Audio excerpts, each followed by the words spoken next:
નમસ્કાર દર્શક મિત્રો. The Visavadar sensation. વિસાવદરમાંથી ચૂંટાઈ આવીને જેમણે છેલ્લા કેટલાક સમયથી સનસનાટી સર્જી છે અને હું માનું છું ત્યાં સુધી 182 ધારાસભ્યોમાંથી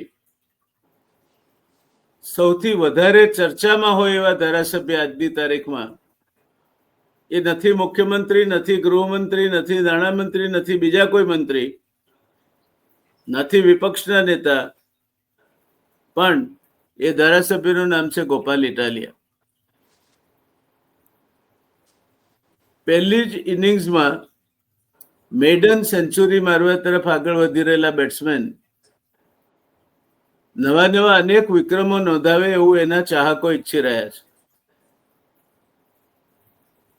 અમે પણ એમાં એમને અમારી શુભકામનાઓ આપીએ છીએ.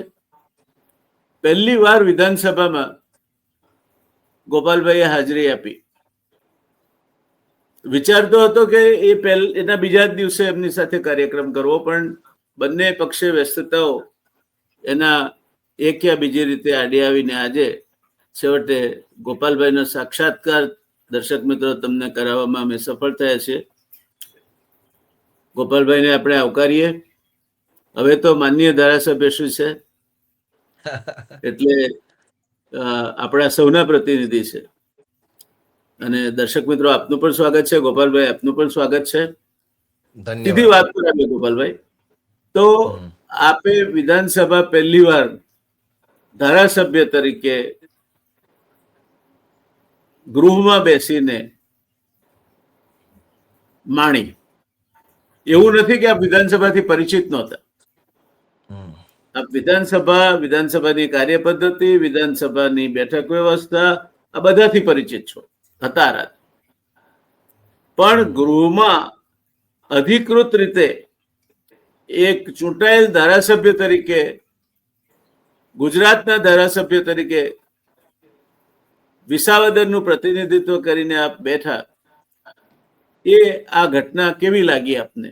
એનો રોમાંચ કેવો હતો?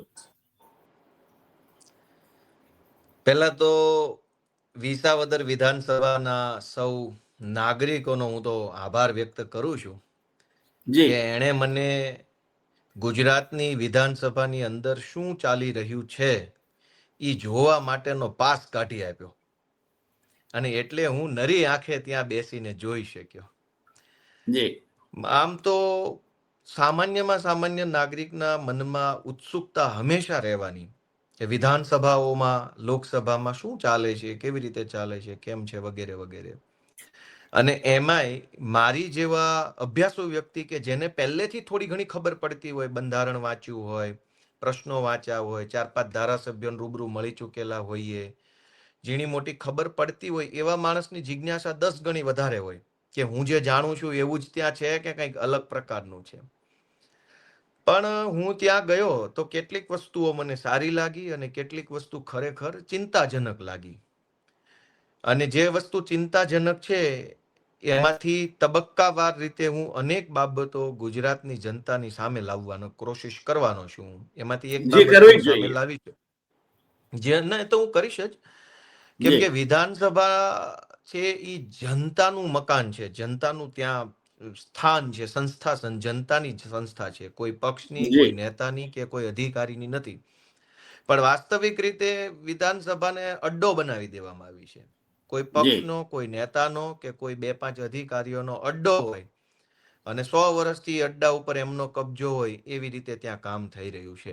એ મેં જોયું. કેટલુંક સારું પણ છે, બધું જ ખરાબ છે એવું નથી. જે સારું છે એને તો મેં જાહેરમાં સારું કીધું છે, ઇન્ટરવ્યુમાં સારું કીધું, વિધાનસભાના સચિવને મેં પત્ર લખીને જે સારું લાગ્યું એ મેં એને એક આખો અલગથી સેપરેટ પત્ર લખ્યો કે ભાઈ મને પહેલી વખતના ધારાસભ્ય તરીકે, ન્યૂ કમર્સ તરીકે મને આટલું સારું લાગ્યું. એ તો મેં એક ઓફિશિયલી પત્ર લખ્યો સચિવને. અને જે નથી સારું એ મેં સચિવ સાહેબને લખ્યું છે. એટલે જોઉં છું કે હવે આગળના દિવસોમાં શું થાય છે. ગોપાલભાઈ, આપ જાણો છો કે વિધાનસભા ભવનનું નામ વિઠ્ઠલભાઈ પટેલ જે સરદાર સાહેબના મોટાભાઈ હતા એમના નામ પરથી અપાયેલું છે. એ વડી ધારાસભાના સ્પીકર હતા બ્રિટિશ રાજ દરમિયાન અને મુંબઈના મેયર પણ હતા. અને એમણે કેટલીક પ્રણાલિકાઓ એ વખતે પાડી હતી. દાખલા તરીકે ગેટવે ઓફ ઇન્ડિયાના ઉદઘાટન સમયે વાઇસરોયની સાથે હાજર નહીં રહ્યા. એમને કહ્યું કે હું બ્રિટિશ સત્તાની સામે લડું છું, તો એ સત્તાની સાથે હું ભાગીદારીમાં સ્ટેજ શેર ન કરી શકું. બીજું, એમણે જે ઔપચારિક ડિનર એ મુંબઈ મહાનગરપાલિકા તરફથી અપાતું હતું, તે વાઇસરોય માટે ન આયોજન કર્યું. અને એનું કારણ એવું હતું કે એમાં દારૂ પીરસાતો હતો અને વિઠ્ઠલભાઈની સાથે સંમતિ નહોતી.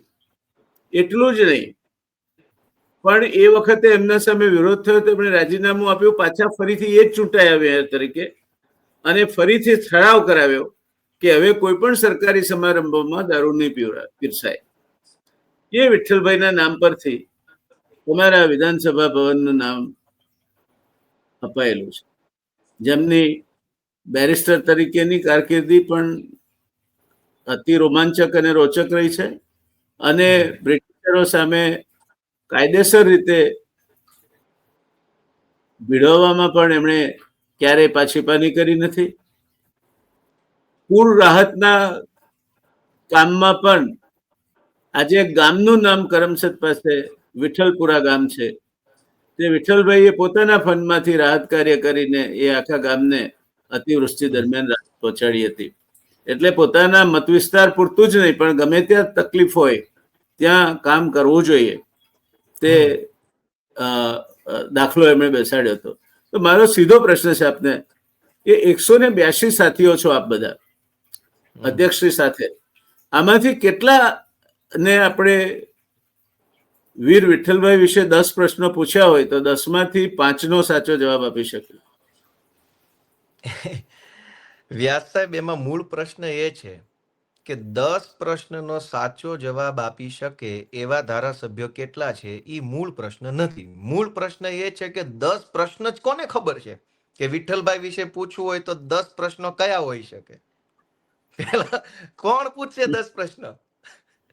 ગુજરાત વિધાનસભાની અંદર 182 જણામાંથી 10 પ્રશ્ન કોણ પૂછશે? કે ભાઈ શું પૂછવાનું? એ કરુણતા નથી લાગતી? કારણ કે જે માણસનું નામ પાર્લામેન્ટરી પ્રોસિજર અને એક લોયર તરીકે સુવર્ણાક્ષરે અંકિત છે, જે સરદાર સાહેબના મોટાભાઈ થાય, અને છતાં આપણે આજે આ દયનીય સ્થિતિમાં છીએ. એમાં વાંક કોનો? વિધાનસભાનો કે ધારાસભ્યશ્રીઓનો?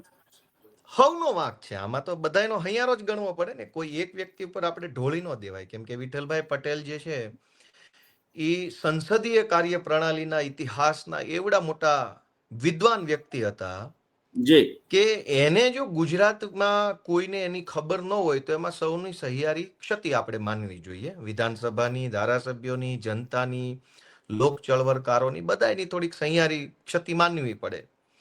પણ સાહેબ, એમાં સમસ્યા માત્ર એટલી નથી. આપે વિઠ્ઠલભાઈ પટેલનો સંદર્ભ લીધો તો મેં હમણાં જ મારે રિસન્ટલી સંદર્ભ લેવો પડ્યો. મારે વિધાનસભાના સચિવશ્રીને એમ કહેવું પડ્યું બોલીને કે સાહેબ, સંસદીય કાર્ય પ્રણાલીનો ઉજળો ઇતિહાસ ગુજરાતથી અને ગુજરાતની વિધાનસભાના ભવન ઉપર લખેલા વિઠ્ઠલભાઈ પટેલના નામથી ચાલુ થાય છે. ઈ ગુજરાતની વિધાનસભાના એક સભ્ય તરીકે મારે તમારી પાસે મારા કેટલાક હક માટે કરગરવું પડે ને, એનાથી મોટી દયની સ્થિતિ દેશની કોઈ હોઈ ન શકે. થયું એવું કે વિધાનસભાના 3 દિવસના સત્ર દરમિયાન ભાજપ પક્ષના કેટલાક ધારાસભ્યો અને કેટલાક મંત્રીઓને એમના વક્તવ્યના વિડીયો વિધાનસભા દ્વારા આપી દેવામાં આવ્યા. જે તે દિવસે સત્રની તારીખ 8, 9 અને 10મી સપ્ટેમ્બરે સત્ર હતું.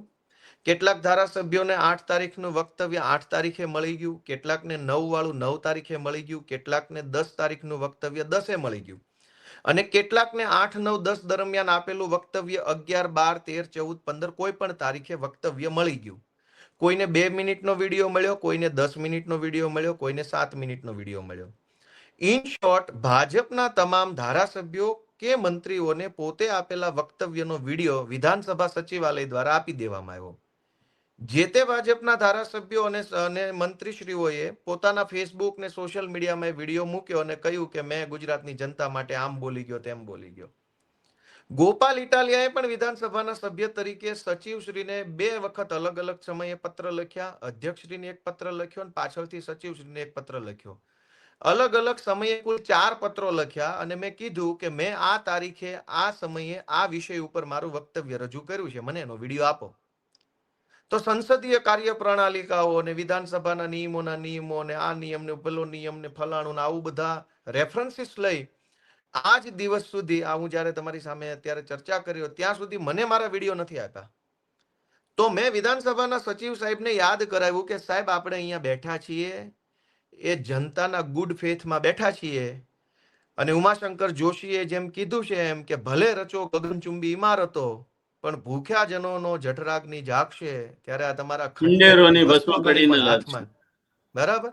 એટલે મારે વિધાનસભાના સચિવ સાહેબને એવું યાદ કરાવવું પડ્યું કે આ ગગનચુંબી ઇમારત જે છે એ લોકોનો વિશ્વાસ આ ઇમારત ઉપર છે ત્યાં સુધી છે. લોકોનો વિશ્વાસ ડગે એવા કામ તમે ચાલુ કર્યા છે, અને જે દિવસે લોકોનો સંપૂર્ણ વિશ્વાસ આ ઇમારત ઉપરથી ઉઠી જશે તે દિવસે તમારા વિધાનસભાના નિયમો કે બંધારણીય કાર્ય પ્રણાલિકાઓ, સંસદીય ફલાણું બ્લા બ્લા બ્લા છે ને કશું જ કામમાં નહીં આવે, અને કયા રસ્તે ભાગવું ને રસ્તો નહીં મળે. અને એ ઘટના બાંગ્લાદેશમાં બની, નેપાળમાં બની, શ્રીલંકામાં બની છે. એટલે ફ્રાન્સમાં પણ લગભગ એવું જ થયું છે. આપણે તો આપણા શેઢા પાડોશીની વાત કરીએ ને, ફ્રાન્સનું કદાચ ના દેખાય તો શેઢો સળગે તો દેખાય ને. તો મારે વિઠ્ઠલભાઈ પટેલનો રેફરન્સ લઈને હજુ હું તો જાણે કે હું મારો અધિકાર નહીં ભીખ માંગતો એવી રીતે વિધાનસભામાં અત્યારે ચાલે છે. નહીં, પણ મારી એમ કહી રહ્યો છું કે મને મારા વક્તવ્યના વિડીયો આપવા જોઈએ. ભાજપના અલગ અલગ 11 જેટલા લોકોના વિડીયો આપી દેવામાં આવ્યા. એ આપનો તો નિયમો આડા આવે છે. એ આપનો અધિકાર છે, પણ એ જે લોકોને આપવામાં આવ્યા અને આપે જેને કોર્ટ કર્યા, એક પ્રયત્ન એ કરી જુઓ કે એમનો રેફરન્સ આપીને કહો કે આ બધા જે રીતે પોતાના મત વિસ્તારમાં પોતાના કામગીરીથી વાકેફ કરી શક્યા તે રીતે ધારાસભ્ય તરીકેની મારી કામગીરીમાં આ વિડીયો મને નહીં મળવાથી વિક્ષેપ પહોંચ્યો છે. હું ગૃહ સમક્ષ મારા વિશેષાધિકાર ભંગની દરખાસ્ત લાવવા માંગુ છું. આપને હજુ પણ જો યોગ્ય લાગતું હોય તો મને બધાની માફક મને પણ મારા વિડીયો રેકોર્ડિંગ આપવા મારી વિનંતી છે. અને આપે જે સંદર્ભો આપ્યા છે એમાંના એક પણ સાથે હું સંમત નથી. તો છેવટે આના પછી નેક્સ્ટ સ્ટેપ આવશે આપનું હાઈકોર્ટમાં જવાનું, ત્યાં આપ જીતીને આવશો. નહીં, એ તો હું કરીશ સ્ટેપ બાય સ્ટેપ. એ તો મારા પાસે જેટલી લીગલ રિમેડીઝ ઉપલબ્ધ છે એ તો હું કરીશ, પણ છેલ્લે નિર્ણય હું જનતાની અદાલતમાં લઈ જઈશ. ગુજરાતના કરોડો લોકોને આ વાત હું કહીશ કે વિધાનસભાની ગગનચુંબી ઇમારતમાં બેઠેલા કેટલાક લોકો વિધાનસભાને પોતાના પરિવારની માલિકીનું મકાન સમજીને બેઠા. બિલકુલ બિલકુલ. ગોપાલ ઇટાલિયા છે એ વ્યક્તિ નથી, વિસાવદરની જનતાએ પસંદ કરેલો પ્રતિનિધિ છે. જ્યાં સુધી મારો કાર્યકાળ છે ત્યાં સુધી તમારે મને સ્વીકારવાનો છે. મારો કાર્યકાળ પૂરો થાય, બીજી વખત હું ચૂંટણી ન જીતું તો તમે છૂટા ને હું છૂટો. આજ મને પ્રતિનિધિ તરીકે જનતાએ પસંદ કર્યો છે, તો તમારે દરેક પ્રતિનિધિને સરખી દ્રષ્ટિથી ન્યાય કરવાનો છે. એ ખુરશી ઉપર તમે બેઠા છો અને તમે ન્યાય નહીં કરો તો તમારી ગગનચુંબી ઇમારત ઉપર લોકોનો વિશ્વાસ કેમ ઓછો થાય એના પ્રયત્નો અમે કરશું. અમે જનતાને કહીશું કે જે વિધાનસભા ભવન ઉપર તમે આશા રાખીને બેઠા છો એ વિધાનસભા નથી, એ અડ્ડો છે કેટલાક સિલેક્ટેડ લોકોનો, અને આવા અડ્ડા ઉપર આપણે વિશ્વાસ ન કરવો જોઈએ. અમે આગેવાની કરશું અને કહેશું કે હટાવો આ અડ્ડાને અને સ્થાપન કરો પુનઃ લોકશાહીનું. કેમ કે હું તમને 2 વાત કહું સાહેબ, ગુજરાતની જનતાએ જાણવા જેવું છે કે વિધાનસભાની અંદર વિરોધ પક્ષના ધારાસભ્યોના પ્રશ્ન રદ થઈ જાય છે, અને ભાજપના માણસો એકનો એક પ્રશ્ન 20 વખત પૂછે તો એ પ્રશ્ન એડમિટ થઈ જાય છે. એક જ પ્રશ્ન 20 વખત 30 વખત પૂછે વિધાનસભામાં ભાજપના અલગ અલગ ધારાસભ્ય એક જ પ્રશ્ન પૂછે તો એ એડમિટ થઈ જાય છે. મેં હમણાં વિધાનસભામાં 4 પ્રશ્ન પૂછ્યા હતા. મેં એક પ્રશ્ન એવો પૂછ્યો હતો કે ગુજરાતની અંદર માજી સૈનિકો આંદોલન કરી રહ્યા છે. માજી સૈનિકોની માંગણી એવી છે કે માજી સૈનિકોના રિક્રુટમેન્ટ રૂલ્સ જે બન્યા છે એમાં 2 બાબતની જોગવાઈ છે કે 10% અનામત રાખવી કુલ જગ્યા પૈકીની જગ્યાઓ, અને જ્યાં સુધી જગ્યા ખાલી રહે ત્યાં સુધી મેરિટને નીચે લાવવું, એડજસ્ટ કરવું, જગ્યા ભરાય નહીં ત્યાં સુધી. આ 2 એના મુખ્ય પ્રોવિઝન છે રિક્રુટમેન્ટ રૂલ્સના. માજી સૈનિકો આ બંને નિયમોનું પાલન થાય, 10% અનામતની ભરતી થાય અને મેરિટ નીચે લાવવામાં આવે માજી સૈનિકો પૂરતું, એ બંને માંગણીને લઈને હડતાલ, આંદોલન, રેલીઓ, ધરણા કરી રહ્યા છે. મેં સરકારને પ્રશ્ન પૂછ્યો કે આ 2 મુદ્દાનું અમલીકરણ કેમ નથી કરતા અને ક્યારે કરશો? તો વિધાનસભામાં મારો આ પ્રશ્ન રદ કરી દેવામાં આવ્યો. મેં વિધાનસભામાં પ્રશ્ન પૂછ્યો કે ગુજરાતભરના રોડ ખરાબ છે, એની પાછળનું કારણ શું છે? સરકાર એની પાછળ શું નવી યોજના, નીતિ કે કોઈ એવું પોલિસી લઈ આવવા માંગે છે જેના કારણે રોડની ગુણવત્તા સુધરે? તો મારો આ પ્રશ્ન વિધાનસભામાં રદ કરી દેવામાં આવ્યો. નહીં, એનું કારણ કહો આપને. એનું કારણ કહો આપને. આપે જે પ્રશ્ન પૂછ્યો અમર્યાદ વ્યાપવાળો છે. આખા ગુજરાતના રસ્તાઓ કરતા તમે 2 ચોક્કસ રસ્તાઓને લઈને પછી તમે ચર્ચામાં એને ગુજરાતના રસ્તાઓ પર લઈ ગયા હોત તો તમારો પ્રશ્ન ફરજિયાત દાખલ કરવો પડતે. અમુક થી અમુક સુધીનો રસ્તો બિસ્માર હાલતમાં છે, એ બાબતમાં તમારે શું કહેવું છે? કારણ કે આખા ગુજરાતના રસ્તાઓની માહિતી તો એકત્ર ન કરી શકાય. નહીં, હું કહું તમને, આ તો ઠીક છે, જનતા સાંભળતી હોય એટલે બહુ જ ટેકનિકાલિટી ન પડવાનું હોય. મેં આ પ્રશ્નને તાકીદના પ્રશ્ન નિયમ 116 હેઠળની નોટિસમાં પૂછ્યા હતા. એમાં તો બિલકુલ નહીં આવે. એમાં તો બિલકુલ નહીં આવે. You have to be specific. જનતાને આપણે 116 ની જે નિયમ છે એમાં તો સ્પેસિફિક કોઝ અને સ્પેસિફિક રેમેડીની જ વાત થાય, એટલે એમાં તો નહીં આવે. પણ આ રીતે ફરીવાર તમે ટ્રાય કરશો તો યુ વિલ સક્સીડ. અમર્યાદ વ્યાપવાળો પ્રશ્ન એમને સરળ રહે છે કે બહુ, અને નહીં તો અતારાંકિત કરી નાખશે. તમને નારાજ ના કરવા હોત તો એ પ્રશ્નને અતારાંકિત કરી નાખ્યો હોત, 6 મહિને જવાબ આપે, જ્યારે તમને એ પ્રશ્નનું રિલેવન્સ ના રહે. એટલે be specific as far as your questions are concerned, તો તમે સફળ થશો. ક્વેશ્ચન સ્પેસિફિક જ હતો. સ્પેસિફિક એટલો જ છે કે રાજ્યની રિક્રુટમેન્ટ રૂલ્સની પોલિસી જે છે એનું ઇફેક્ટિવ અમલીકરણ કેમ નથી. વેરી સ્પેસિફિક પ્રશ્ન છે એમાં. રિક્રુટમેન્ટ માજી સૈનિકો માટે. હા, તો એ બસ એટલું લખો તો એને જવાબ આપવો પડે. આ તો એટલો જ હતો ને, પ્રશ્ન એટલો જ હતો. માજી સૈનિકો માટે રાજ્યની જે ભરતીની પ્રક્રિયા છે તેના નિયમો અંદર કયા ફેરફારો સૂચવવામાં આવ્યા છે, આ બાબતે આંદોલન ચાલે છે, તે હકીકત સાચી છે કે નહીં, તો એ એડમિટ થઈ જાય. સાહેબ, મેં જે પ્રશ્ન પૂછ્યો, જો એક વસ્તુ સમજી રાખો તમે કે અમર્યાદ વ્યાપવાળી કોઈ પણ વસ્તુ પૂછશો એ આ આર્ટિફિશિયલ ઇન્ટેલિજન્સ જેવું છે. If you are not specific તો એમને બહુ સરળતા રહેશે એમાંથી નીકળી જવાની. કાં તો એને અતારાંકિત કરી નાખશે, કાં તો એને અતારાંકિત કરીને બાજુ પર મૂકી દેશે. 6 મહિને તમને જવાબ પેલી ચોપડીમાં છપાઈને મળે, તમને એનો ઉપયોગ નહીં રહે.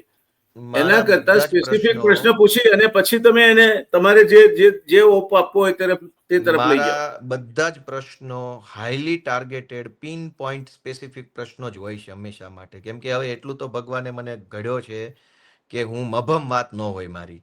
એટલે ગુજરાતના બધા રસ્તાઓ વિશેનો પ્રશ્ન સ્પેસિફિક ના કહેવાય.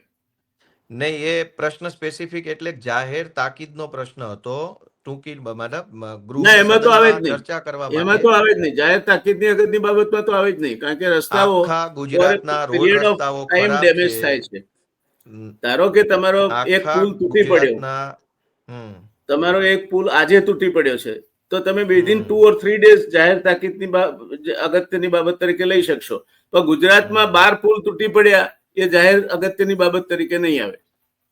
એટલે આ નિયમોની જે નિટીગ્રીટી છે એની તમારે થોડીક વધારે સ્પેસિફિસિટીની જરૂર છે એવું મને દેખાય છે. એનીવે, તમારો પહેલો અનુભવ કેવો રહ્યો? ચાલો આપણે એ વાત પ્રશ્ન રદ કર્યા છે. હા, એટલે આ તમે આ અનુભવ તમારો થયો, એમાંથી તમે જે શીખ લીધી હોય એ પ્રમાણે હવે પછી સત્ર આવશે, બજેટ સત્ર આવશે, લાંબુ મેં તો હશે. એટલી શીખ લીધી કે ભાજપના માણસો કદાચ ગમે તેવું લખશે તો એડમિટ થઈ જાય, વિરોધ પક્ષનું એડમિટ નહીં અને થાય. લખીને આપવામાં આવે છે. એ લોકો લખતા જ નથી.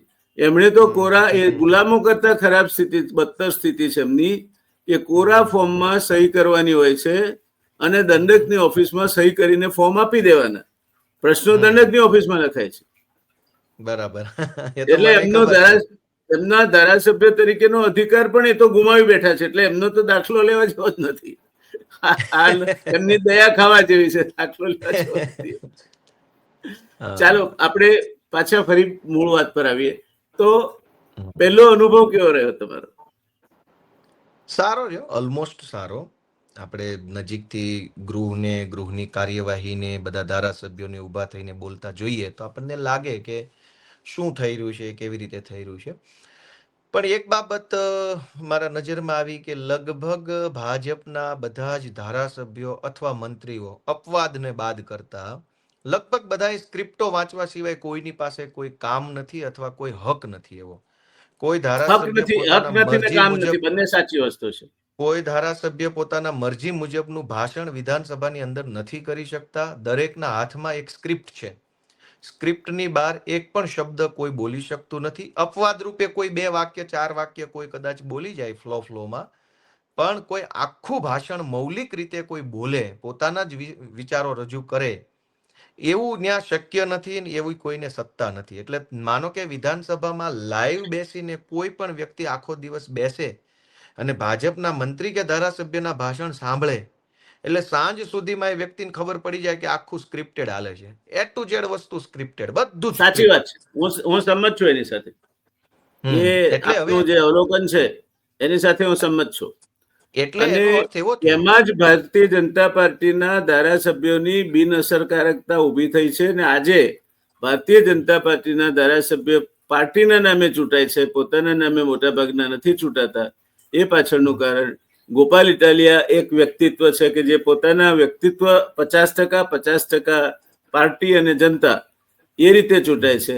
બાકીના 100% પાર્ટીના નામે ચૂંટાય છે, નરેન્દ્રભાઈ મોદીના નામે ચૂંટાય છે. એ પરિસ્થિતિ છે. એ લાંબા ગાળા માટે તમને વિરોધ પક્ષ તરીકે ખુશી થવી જોઈએ, કારણ કે લાંબા ગાળા માટે વિઘાતક પરિસ્થિતિ છે. આમાં એક જમાનામાં કોંગ્રેસમાં આ જ સ્થિતિ હતી. 149 ધારાસભ્યો હતા અને આ જ સ્થિતિ હતી. એમાંથી અત્યારે હજુ હવે બેઠા નથી થઈ શકતા. એટલે એમાં ભાજપના ધારાસભ્યોનું બહુ મોટું નુકસાન છે. ભાજપના ધારાસભ્યોને જબરજસ્ત નુકસાન છે. કેટલાય ભાજપના ધારાસભ્યો અંદર ખાને આ પીડાને સમજે છે કે આ જાજા આવી ગયા ને એમાં કોઈની કદર નથી. કેમ કે સિલેક્ટેડ 10 ધારાસભ્યોને સ્ક્રિપ્ટ આપી દેવામાં આવે, એ 10 ધારાસભ્યો ઊભા થઈને સ્ક્રિપ્ટ વાંચી લે, બાકીના એ ખાલી ટેબલ પછાડવાનો, હાથ પછાડતા રહેવાનો. કેમ કે કોઈનું બીજું કઈ કામ જ વધ્યું નથી. જરૂર હતી 100 ધારાસભ્યોની, આવી ગયા 160, તો બાકીના તો ખાલી ટેબલ ઉપર હાથ જ પછાડવાના વધ્યા છે. એટલે ટૂંકમાં આપનું અવલોકન એવું ગણી શકાય કે વધારે પડતી બહુમતીના કારણે ભારતીય જનતા પાર્ટીએ વિધાનસભાનું જે મહત્વ છે તે ખોઈ નાખ્યું છે. અને એ જ રીતે ધારાસભ્યનું મહત્વ અને ધારાસભ્યનું વ્યક્તિત્વ પણ વિધાનસભામાં ક્યાંક ખોવાયા છે. બિલકુલ શું કેવું છે આપને? એટલે વધારે પડતી બહુમતી હોવાના કારણે સિસ્ટમ ઉપર બિનજરૂરી કંટ્રોલ ઊભો થયો છે. સિસ્ટમ ઉપર સરકારનો કંટ્રોલ હોય એ જરૂરી છે, પણ કહેવાય ને કે બધું એક તરફી થઈ ગયું છે અથવા બધું એક થઈ ગયું છે. જેમ કે હું એને એક અલગ રીતે કહું કે આપણી સરકારી વ્યવસ્થામાં એક વહીવટી તંત્ર છે, એક વિધાનસભા છે, વિધાનસભાની અંદર પણ એક અધ્યક્ષ છે અને એક સરકાર છે, એક વિપક્ષ છે. બધું અલગ અલગ છે, બધાના રોલ એન્ડ રિસ્પોન્સિબિલિટી અલગ અલગ છે. પણ આટલી મોટી બહુમતી હોવાના કારણે અલગ અલગ જેવું કઈ છે ને બધું એક થઈ ગયું છે. કોણ સચિવ ને કોણ અધ્યક્ષ ને કોણ શાસક પક્ષ ને કોણ વિભાગ ને કોણ સચિવાલય ને કોણ વિધાનસભા, કશું બધું મતલબ એક થઈ ગયું છે. અને ગોર ગાંધીનું સહિયારું ચાલે છે ટૂંકમાં. એટલે એક હિન્દીમાં બહુ સરસ શેર છે કે ચમન में इख्तलाते रंगो बू से बात बनती है, तुम ही तुम हो तो क्या तुम हो, हम ही हम है तो क्या हम है. क्या हम है, क्या बात है, એટલે સહી બાત. કે એક ખેતર હોય 10 વીઘાનું, એમાં માત્ર ગુલાબના ફૂલ હોય તો એ ગુલાબની ખેતી છે, ગુલાબનું ખેતર છે. 100 પ્રકારના ફૂલો હોય તો એ બગીચો છે. અને એમાં મજા આવે બગીચાને જોવાની, એમાંથી ખુશ્બુ જી, આવે, સરસ દ્રશ્ય આવે. એટલે તમે છો અને હું છું એની જ મજા છે. એકલા તમે હોવ તોય મજા નથી ને હું હોવ તોય મજા એકલા નથી. તમે છો તો પણ મજા નથી. અચ્છા, બરાબર. તમે એટલે ધારાસભ્ય તરીકે, ગોપાલભાઈ, હમ તમે ધારાસભ્ય તરીકે જિલ્લા કક્ષાએ સંકલન સમિતિમાં ને એમાં પણ સભ્ય હશો, શું અનુભવ છે હા. આપનો? બધું અનુભવ હું બોલી જઈશ ને તો કોઈ મજા નહીં, નથી. એમાં આપણે જે આપણને લાગતું હોય તે કહેવા માટે આપણને કોઈ સંકલન રોકતું નથી. સમિતિમાં પહેલી વખત હું જ્યારે ગયો, જુલાઈ મહિનાની સંકલન સમિતિમાં, ત્યારે મેં 35 પ્રશ્ન પૂછ્યા. ત્યારે હું પહેલી વખત ધારાસભ્ય બન્યો હતો અને અનેક વિષયો જે ચૂંટણી પ્રચાર દરમિયાન મારી સામે આવ્યા હતા, એમાંથી મોટા ભાગના વિષયોને મેં રજૂઆતના સ્વરૂપમાં પૂછી લીધા. અને જે સ્થાનિક પ્રશ્નો હતા, રોડના, રસ્તાના, વીજળીના, પાણીના, કોઈ યોજનામાં ભ્રષ્ટાચારના, વગેરે વગેરે. એટલે કે ઓનગોઈંગ અથવા પેન્ડિંગ જે કાંઈ કામો હતા સરકારના, એ મેં 35 પ્રશ્ન પૂછ્યા જુલાઈમાં. જુલાઈ મહિનાના સંકલન સમિતિમાં જુનાગઢ જિલ્લા કલેક્ટરે એવો નિર્ણય લઈ લીધો કે હવે પછીથી દરેક સભ્ય માત્ર 10 જ પ્રશ્ન પૂછી શકશે. પહેલા એવું હતું કે સભ્યો પોતાના વિસ્તારના જે કાંઈ પ્રશ્નો હોય તે પૂછી શકતા, એટલે વધુમાં વધુ 15-20 પ્રશ્નો લગભગ પૂછાતા હતા.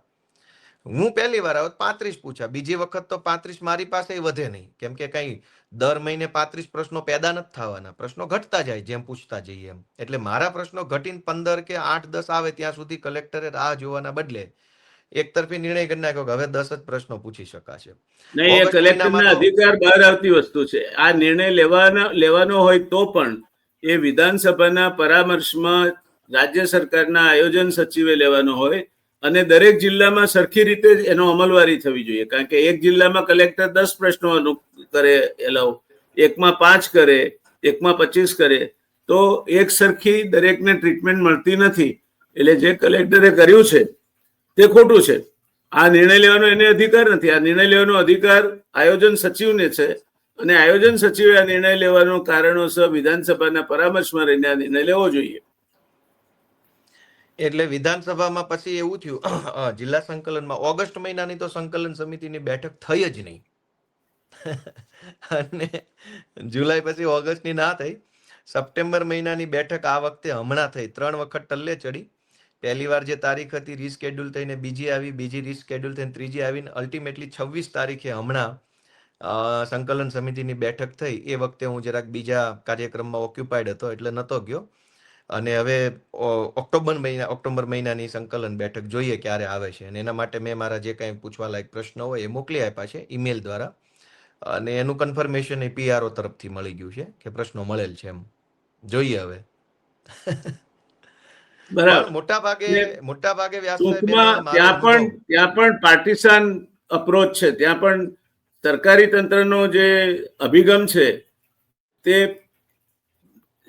સરકાર તરફી છે. વ્યાસ સાહેબ એક સિંગલ લીટીમાં આપણે સમજીએ કે ગુજરાતના સરકારી તંત્રનો અનુભવ મને કેવો છે. દરેક સરકારી માણસ આપણે જે કામ લઈને એની પાસે ગયા છીએ એ કામ શું કામ ન થાય, કેવી રીતે ન થાય, કયા પરિપત્ર પ્રમાણે ન થાય, કયા ઠરાવ પ્રમાણે ન થાય, એમાં એ ખૂબ મગજ દોડાવે છે.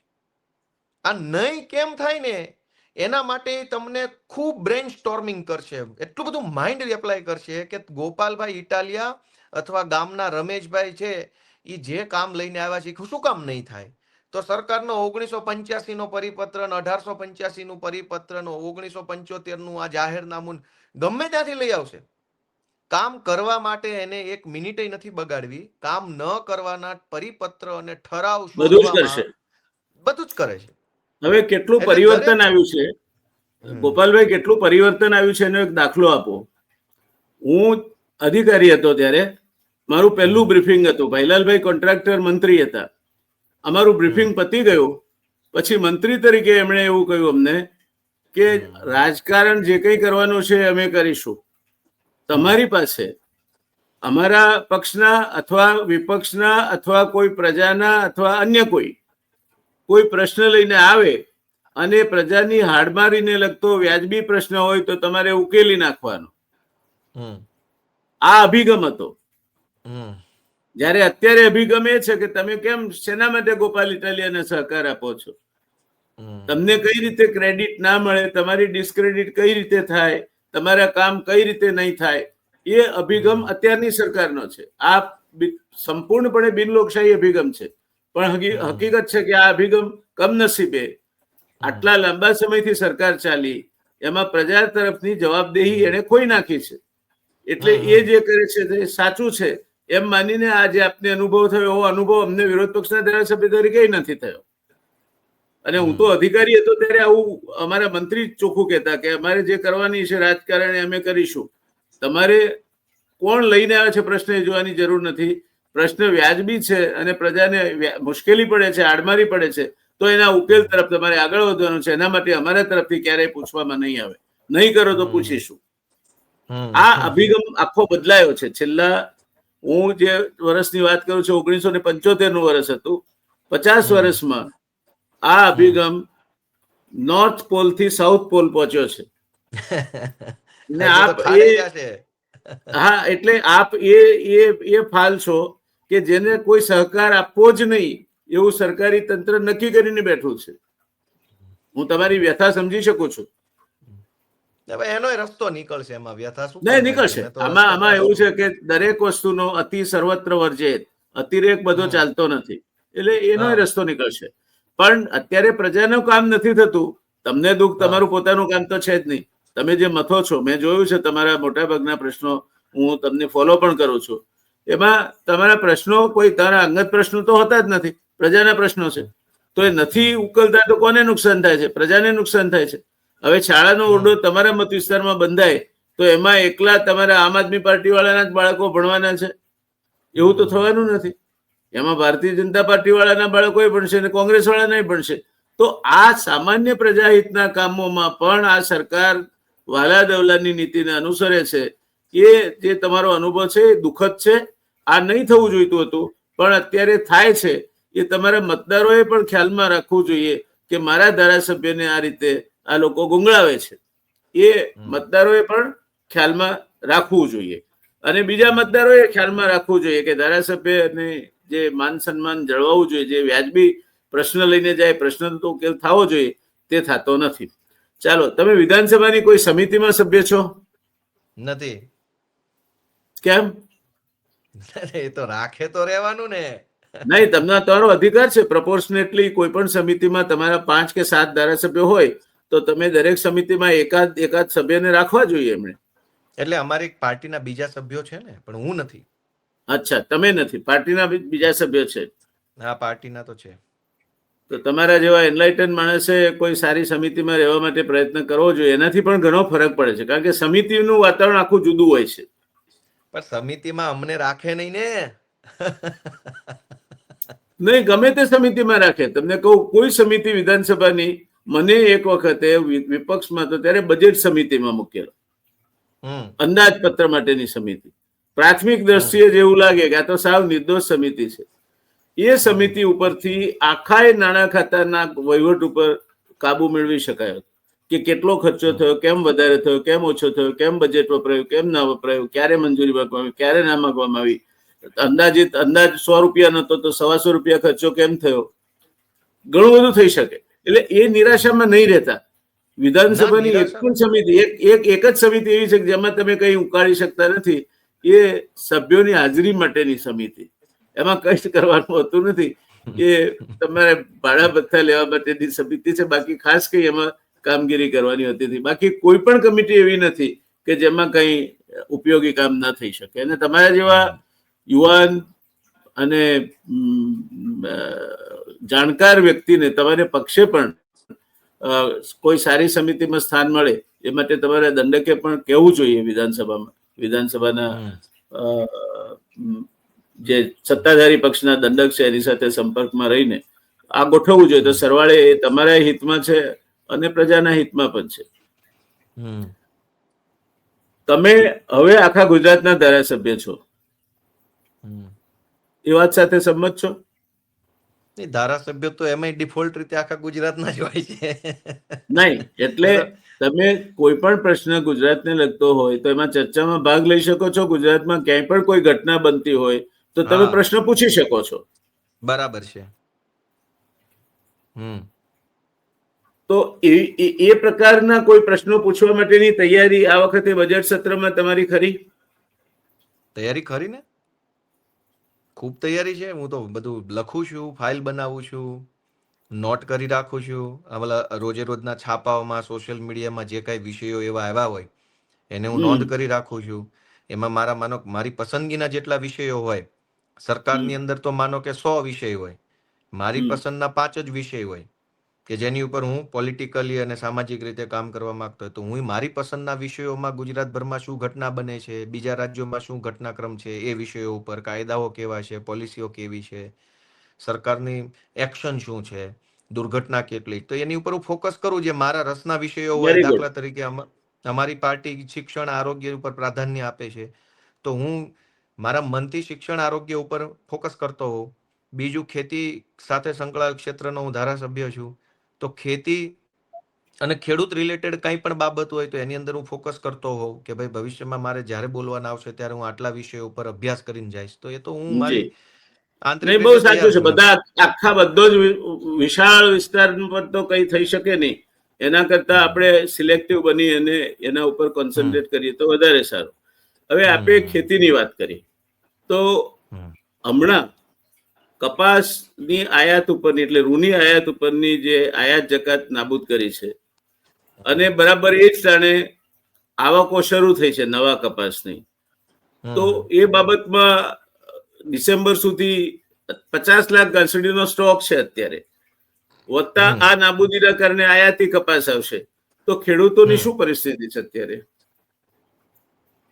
અત્યારે અમે હમણાં સુરેન્દ્રનગરની અંદર એક આયોજન કર્યું હતું જનસભાનું, જનજાગૃતિ માટે, કે કપાસે સરકારની આયાત ઉપર જે ડ્યુટી 0 કરી દીધી છે, ટેક્સ હટાવી દીધો છે, એના કારણે દેશના ખેડૂતોનો કપાસ જે છે એ મફતના ભાવે વેચાશે. કેમ કે વિદેશથી આવતો કપાસ છે એનાથી ગોડાઉનો ભરાઈ જશે અને પછી જ્યારે ભારતના ખેડૂતોનો, ખાસ કરીને ગુજરાત અને મહારાષ્ટ્રના ખેડૂતોનો કપાસ જ્યારે આવશે ઉત્પાદન નવું, ત્યારે એનો ભાવ નહીં મળે. અને આ બાબતે અમે એક જનસભાનું આયોજન ચોટીલા ખાતે કર્યું હતું, પણ વરસાદના કારણે પછી આપણે મુલતવી કરવું પડ્યું. મુલતવી રાખ્યું. બાકી બધું કેજરીવાલ સાહેબે આવી ગયા. સારી તૈયારી પણ સારી હતી તમારી. હા, બધું.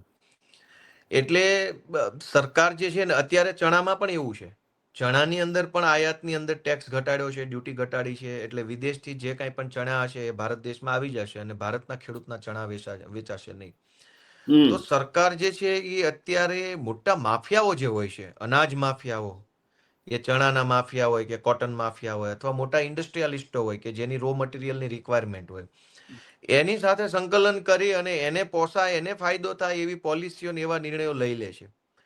જ્યારે આ નિર્ણય લેવામાં આવે છે ત્યારે ખેડૂત વિશે નથી વિચારવામાં આવતું, પણ રૂની જરૂર પડતી હોય એવા 10 ઇન્ડસ્ટ્રીયાલિસ્ટો વિશે વિચારવામાં આવે કે ટોપ 10 ઇન્ડસ્ટ્રીયાલિસ્ટો જે છે, ઉદ્યોગપતિઓ, જેને કપાસની જરૂર છે, એને શું ફાયદો થશે? તો કે અમેરિકાથી કપાસ મગાવી લો એટલે એને સસ્તો પડે. એટલે તરત જ ભારતની ભાજપ સરકાર એ રૂ ઉપર ડ્યુટી માફ કરી દે, હજારો ટન કપાસ ભારતમાં આવી જાય, ફેક્ટરીઓમાં ગોઠવાઈ જાય અને પછી પાછો ભારત દેશનો કપાસ આવે. 50 લાખ ઘાસડી તો સ્ટોક પડ્યો છે. જેમણે જયારે ડ્યુટી માફ કરી ત્યારે 50 લાખ ઘાસડીનો સ્ટોક આ દેશમાં જૂના પાકનો છે. નવો પાક હવે આવવાની શરૂઆત થઈ છે. તેવે સમયે ડિસેમ્બર સુધી જકાત માફી કરવી એટલે ખેડૂતને તમે રીતસર ફાંસીએ લટકાવો છો એવો જ થાય એનો અર્થ. તો આ બાબતે હવે આગળ આપનો એક વખતે 7મી તારીખે જે કાર્યક્રમ રાખ્યો હતો ચોટીલા ખાતે એ મુલતવી રહ્યો, તો હવે આગળ આ બાબતમાં આપના કોઈ કાર્યક્રમો કરવા માંગો છો? અરવિંદ કેજરીવાલજીના નેતૃત્વમાં જ ખેડૂતો માટેનો કાર્યક્રમ કરવાની અમારી તૈયારી છે. ચર્ચા અને સંકલન ચાલે છે. જે રીતે ગોઠવાશે એ રીતે કપાસ માટે તો ખાસ કરવાનું છે જ. જી. બીજો એક પ્રશ્ન ગોપાલભાઈ, અને સમયની મર્યાદા જોતા હું કહું છું કે આ છેલ્લો પ્રશ્ન છે. બીજો એક પ્રશ્ન ગેડ વિસ્તારને લાગે વળગે છે ત્યાં સુધી છે. ગેડ વિસ્તાર એ કેન્દ્રીય મંત્રી અને સાંસદનો મત વિસ્તાર છે. અને એમણે ચૂંટણી વખતે અનેક પ્રકારના પ્રલોભનો અને અનેક પ્રકારના વચનો આપ્યા છે. એમાંનું કશું ગેડમાં થયું નથી. તો આ વિસ્તારના પ્રશ્નો, જે અગાઉ ગેડ વિસ્તાર વિકાસ સમિતિ હતી, એ જે કામ કરતી હતી એ પણ સરકારે બંધ કરી દીધી છે. અને પરિણામે આજે ગેડ વિસ્તાર નધણિયાતો વિસ્તાર થઈ ગયો છે અને પાણી ભરાયેલા એટલા વધારે પ્રમાણમાં છે કે હજુ બીજા 2-3 મહિના સુધી તો એનો કઈ ઉકેલ થાય તેવું દેખાતું નથી. તો આ બાબતમાં આપે કોઈ અભ્યાસ કર્યો છે? ઘેડ પંથકમાં અમારા નેતા ભાઈ પ્રવીણ રામે હમણાં 15 દિવસ સુધી પદયાત્રા કરી અલગ અલગ અનેક ગામડાઓમાં, અને પોતે જાતે જઈને ગામડાના લોકોની પીડા, વ્યથા, સમસ્યા સાંભળવાનો એક પ્રયાસ કર્યો, જમીની પ્રયાસ. આ યાત્રામાં હું પણ જોડાયો 1-2 ગામડાઓની અંદર. અને આ પ્રવીણભાઈ રામની પદયાત્રા પહેલા પણ એક ઘેડ બચાવવા માટેની એક કાર્યક્રમ થયો હતો, કોંગ્રેસ અને આમ આદમી પાર્ટી અને બાકીની સામાજિક સમિતિઓના ઉપક્રમે સંયુક્ત ખેડૂત મહાસંમેલન એવું નામ હતું એનું. એમાં પણ હું ગયો હતો. અને હું જુનાગઢ જિલ્લાનો ધારાસભ્ય છું. ઘેડનો પ્રશ્ન જુનાગઢ જિલ્લાનો છે, એટલે કેટલીક માહિતી હું અમારા કાર્યકર્તાઓ પાસેથી, પત્રકારો પાસેથી કે અધિકારીઓ પાસેથી મેળવતો હોઉં છું. ઘેડમાં પાણી ભરાવાનો જે પ્રશ્ન છે, એ પ્રશ્નમાં મુખ્ય 2 કારણો છે. એક તો પહેલેથી પાણી થોડું થોડું તો ભરાતું હતું, પણ સમય જતા ભાજપના માણસોએ નદીઓની આસપાસ એટલું બધું દબાણ કર્યું છે કે હવે એ પાણી ભરાવાનો પ્રશ્ન બહુ વધારે વિકરાળ બન્યો છે. પહેલા કરતા 10 ગણો મોટો બની ગયો છે. પહેલા પાણી ભરાતું તો પાણી નીકળી પણ જતું. પેલા નેશનલ હાઈવે ના કારણે પણ આડશ ઊભી થઈ છે. અને ત્રીજું કારણ છે એનું, જે દરવાજા બહાર ખુલી જતા હતા પાણીના દબાણના કારણે, એના બદલે એમણે દિવાલો ચણી લીધી છે. બિલકુલ. એટલે આ પાછળ સૌથી મોટી જો કોઈ બાબત હોય તો એ ભાજપના નેતાઓનું પાપ છે. ભાઈ, કેન્દ્રીય મંત્રી વાયદા વચન કરે તો જ આ પ્રશ્ન સોલ્વ થાય એવડો પ્રશ્ન નથી. રાજ્ય સરકાર લેવલનો પ્રશ્ન છે. કેન્દ્રની તો કોઈ વાત જ નથી આમાં. ના, બરાબર, પણ સાંસદ છે તો પણ ત્યાંના સ્થાનિક નહીં. એટલે આ તો એવી વાત છે કે 40 વર્ષ સુધી રાજ્યમાં ભાજપની સરકાર હોય અને પછી તમારે કેન્દ્રની ચૂંટણી વખતે વાયદો આપવો પડે કે હું લોકસભામાં જઈશ તો હું કરાવી દઈશ. એવડી મોટી વાત જ નથી. ભાજપની માસ્ટરી છે. રાજ્ય સરકારની નદીઓ છે, રાજ્ય સરકાર લેવલનો પ્રશ્ન છે. સરકાર 35-40 વર્ષથી ભાજપની છે. તમે એક બહુ મોટું દુર્ભાગ્ય વ્યાસ સાહેબ જુઓ કે સૌરાષ્ટ્ર આખામાં આમ જોઈએ ને તો 2 મોટા પ્રશ્નો બની ગયા છે. ઘેડમાં વરસાદના પાણીનો નિકાલ નથી થતો, જવા દેવું છે દરિયામાં પણ જતું નથી, એ પ્રશ્ન ઘેડમાં છે. અમારે ભાવનગર, અમરેલીમાં એ પ્રશ્ન છે કે વરસાદનું પાણી દરિયામાં જતું રહે છે, એને રોકવું છે તો ત્યાં રોકાતું નથી ને અહીંયા જતું નથી. એક બાજુ વરસાદનું પાણી રોકવાનો પ્રોજેક્ટ 20-25 વર્ષથી ટલ્લે ચડ્યો છે, અને બંને વચ્ચે સંકલન થતું નથી. એક બાજુ વરસાદના પાણીનો નિકાલનો પ્રશ્ન છે કે કાઢો આને, એક બાજુ કે રોકો આને. બંને બાજુ જનતાના પ્રશ્નોનું સોલ્યુશન નથી થતું. એનો અર્થ એ થયો કે નેતાગીરી નબળી છે. નહીતર 2માંથી એક કામ તો થવું જોઈએ ને. યા તો વરસાદનું પાણી રોકાઈ જવું જોઈએ, યા તો વરસાદનું પાણીનો નિકાલ થઈ જવો જોઈએ. 2માંથી એકય નથી થતું. તો કેટલા નબળા અને કેટલા કહેવાય ને કે ક્ષમતા વિહીન નેતાઓ ભાજપની સરકારમાં આવ્યા છે કે જે 20-20, 30-30 વર્ષથી આ પ્રશ્નનું કંઈ કરી નથી શકતા. 95 ને 25, 30 વર્ષ થયા. 30 તો પૂરા થઈ ગયા ચાલે છે. અને કેન્દ્રના 10 ગણી લઈએ. કેન્દ્રની શક્તિ મોટી હોય છે. કેન્દ્રના 10 વર્ષ કોઈને મળી જાય એટલે એ, હું તો એમ માનું છું કે આ જમાનામાં જેમાં ટેકનોલોજી છે, સરકાર પાસે પૈસા છે, ટેકનોલોજી છે, મેન પાવર છે, બધું જ છે, એવા જમાનાની કેન્દ્રની સરકાર છે. એ તે 10 વર્ષ એટલે 100 વર્ષ જેવડું કામ કરી શકે. જી જી. 1970 ની સ્થિતિની કેન્દ્ર સરકાર અને 2025 ની સ્થિતિની કેન્દ્ર સરકારની તાકાતમાં કેવડો મોટો ફરક છે. છતાંય કોઈ કામ ઘણો ફરક છે, પણ કરવું નથી. દાનત નથી, મૂળ દાનત નથી એટલે બરકત નથી. તો મારે છેલ્લો પ્રશ્ન તમને એ પૂછવો છે કે આ 31 વર્ષથી નધણિયાતું રાજ ચાલે છે, એમ કહીએ તો ચાલે. એમાં છેલ્લા 15 વર્ષથી તો વિશેષ. એનું એક જ કારણ છે કે 35-37% મત મળે એટલે ભારતીય જનતા પાર્ટીની સરકાર ચૂંટાઈ આવે છે. વિપક્ષો સંકલન કરવામાં નિષ્ફળ જાય છે અને એકબીજાના સામે લડવામાં પોતાનો શક્તિ ગુમાવે છે. તો ક્યારે તમે એવો નિર્ણય કરવાના છો કે બધા વિપક્ષો એક થઈને કે આ ભારતીય જનતા પાર્ટી તો જવી જ જોઈએ, પછી જો હશે તો વેચીશું? અત્યારે તો તમારી પાસે કશું આવતું જ નથી, તો તમે વેચવાના શું છો? નહીં, એટલે વિપક્ષો એટલે કે બહુવચનનો પ્રશ્ન તો 2022માં આવ્યો ને. 2017માં તો કોંગ્રેસ ને ભાજપ બે જ હતા. ના, વિપક્ષો હતા જ 2017માં માફ કરજો, સૌથી મોટું નુકસાન આમ આદમી પાર્ટીએ કર્યું છે. આમ આદમી પાર્ટી ન હોત, આમ આદમી 2017માં આમ આદમી પાર્ટી ન હોત તો કોંગ્રેસની સીટો વધી ગઈ હોત. કેટલી વધી હોત એ મને ખબર નથી. નહીં, 17માં ક્યાં આમ આદમી પાર્ટી આવી? આમ આદમી પાર્ટી અસ્તિત્વમાં તો હતી જ ને. અસ્તિત્વમાં હતી, પણ પોલિટિકલી અને ધીરે ધીરે ગ્રાઉન્ડ કવર કરવાનું ચાલુ કર્યું હતું એમણે, એટલે લોકોને એક કઈક સૂઝ પડવા માંડી હતી. કોંગ્રેસને તાત્કાલિક સ્વીકારવાના નહોતા. એકલા કોંગ્રેસથી તાત્કાલિક ધોરણે કઈ થવાનું નહોતું. અને હજુ પણ હું કહું છું કે જ્યાં સુધી બધા જ વિપક્ષો એક નહીં થાય, અને જે અત્યારે જે બિહાર કે ઉત્તર પ્રદેશ કે ત્યાં આપણે જોઈ રહ્યા છીએ કે એક થઈને ચાલે છે, તેનો પડઘો પડે છે, ત્યાં સુધી રાજ્યમાંથી ભારતીય જનતા પાર્ટીને હટાવવાનું કામ આજે પણ એટલું જ દુષ્કર લાગે છે મને. મારો વિનમ્ર મત એવો છે કે આમ આદમી પાર્ટી ને કોંગ્રેસ ને બધા એક થઈ જાય ને ભેગા થઈને લડે ને જનતા મત આપી દે ને ભાજપ હટી જાય ને એ તો બધું દીવા સ્વપ્ન છે મારી દ્રષ્ટિએ. પહેલી વાસ્તવિકતા તો એ છે કે મારી હાલની ઉંમર મારી ઉંમર છે અત્યારે 35-36 વર્ષ. મારી રાજકારણની સમજણ છે ત્યારનું મને યાદ છે કે ભાજપ પાર્ટીના પ્રદેશ પ્રમુખ પરસોત્તમ રૂપાલા હતા એવું મને યાદ છે. મારા પોતાના ટીંબી ગામમાં એમની રક્ત તુલાનું આયોજન થયું હતું. અને એ પછી ઉત્તરોત્તર આરસી ફળદુ ને ભાઈ જીતુભાઈ વાઘાણી ને પાટીલ ને બધા બન્યા એ મને રાજેન્દ્રસિંહ રાણા ને પછી ચંદ્રકાંત પાટીલ આવ્યા. હા, તો મને પરસોત્તમભાઈ રૂપાલા ભાજપના પ્રદેશ પ્રમુખ બન્યા ત્યારથી લઈ અને અનેક લોકો પ્રદેશ પ્રમુખ બની ચૂક્યા.